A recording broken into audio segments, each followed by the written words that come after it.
R.W. Captain Brain didn't tell you. Intro, upbeat, slightly mysterious music. All right, sit down, grab your coffee, maybe your blanket, because today we're pulling back the curtain on one of the most misunderstood conditions on the planet, depression. And trust me, Captain Brain has been keeping some secrets. Segment 1, setting the scene. Here's what most people think diagnosing depression looks like. A doctor asks, "Are you sad?" You say yes. They hand you a pamphlet with a rainbow on it. Diagnosis complete. Wrong. Depression diagnosis is actually a nuanced, multi-layered process, and it goes way deeper than just feeling blue on a Tuesday. The official criteria comes from something called the DSM-5, the Diagnostic and Statistical Manual of Mental Disorders. Think of it as the brain's legal Bible. And according to this very serious book, depression isn't just sadness. It's a constellation of symptoms that last for at least 2 weeks and include things like persistent low mood, loss of interest in things you used to love, changes in sleep, too much or too little, fatigue that feels like you're dragging a boulder everywhere, difficulty concentrating, feelings of worthlessness, and in severe cases, thoughts of self-harm. 5 or more of these. That's when doctors start paying very close attention. Segment 2, what Captain Brain didn't tell you. But here's what Captain Brain conveniently left off the memo. Depression is also physical. Yes, physical. Your body is literally staging a protest. Research shows that depression is deeply tied to inflammation, disrupted cortisol levels, neurotransmitter imbalances, specifically serotonin, dopamine, and norepinephrine, and even gut health. Your gut, the thing that digests your lunch, is having a conversation with your brain. And sometimes that conversation goes terribly wrong. Depression can cause real, tangible physical pain, headaches, digestive issues, chronic fatigue, and muscle aches. People often show up to their doctor saying, "My body hurts," never realizing the root might be sitting 3 floors up in their mind. And here's the kicker.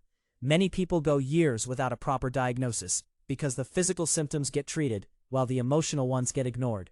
Or worse, vice versa. Segment 3, the diagnosis process, simplified. So how does an actual diagnosis happen? A doctor or mental health professional will typically 1. Rule out physical causes, thyroid issues, vitamin deficiencies, hormonal imbalances. 2.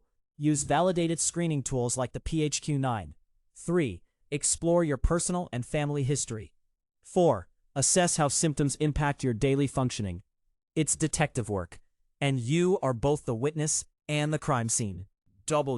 And this is where it gets interesting. While therapy and medication are gold standard treatments, science also backs some powerful, supportive tools. One of them, magnesium glycinate. I know, you are expecting me to say something dramatic like ancient Himalayan brain dust, but hear me out. Magnesium glycinate is one of the most bioavailable forms of magnesium, and studies show that magnesium deficiency is shockingly common in people with depression and anxiety. It helps regulate cortisol, supports deep sleep, calms the nervous system, and reduces that "my brain is a browser with 47 tabs open" feeling. It's like sending your nervous system on a tiny vacation, without the overpriced airport sandwich. We've linked a highly rated magnesium glycinate supplement in the description below, one with thousands of positive reviews and no weird aftertaste. Think of it as a small, affordable act of kindness toward your overwhelmed brain. Don't let Captain Brain gatekeep your healing journey. Depression is real. It's complex and emotional. And diagnosing it properly, that's the first step toward actually getting better. Don't let Captain Brain gatekeep your healing journey. Talk to a professional. Support your body. Check the link below. And remember, understanding what's happening inside you is never a weakness. It's the bravest thing you can do. This material is for educational and strategic purposes only. It does not constitute financial or medical advice. Consult qualified professionals before altering your structural routines or financial planning.